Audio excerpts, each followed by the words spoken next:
হঠাৎই স্নান করতে যাব, তখন দেখছি শ্যাম্পুটা শেষ হয়ে গেছে। তাই ওকে বললাম, যাও তো আমার জন্য শ্যাম্পু নিয়ে এসো। তখন সময় প্রায় 12:30 নাগাদ বাজছে, আর ও দেখছি শ্যাম্পু আনতে গিয়ে আমার জন্য নিয়ে এসছে কেক। তা কী করবো, আর আমি জানো তখন প্রায় অনেক দিনই হয়ে গেল কেক বা বাইরের সেরকম কোনো খাবারই খাই না, মিষ্টি জাতীয় খাবার তো খাই না বলতে গেলেই চলে। যাই হোক, তারপর ও যখন নিয়েই এসে তাহলে বললাম ঠিক আছে তাহলে দাও খাই। যেহেতু কেক খেয়েছিলাম আর অনেকটা লেট করে খেয়েছিলাম, সেই কারণে দুপুরবেলা আমি আর সেদিনকে ভাত খাইনি।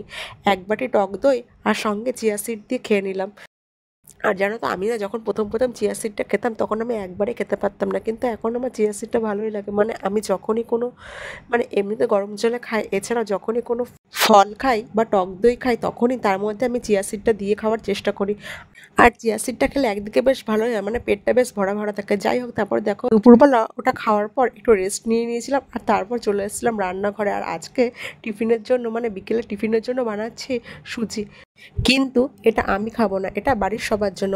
আজকের জন্য এটা কুইটাটা।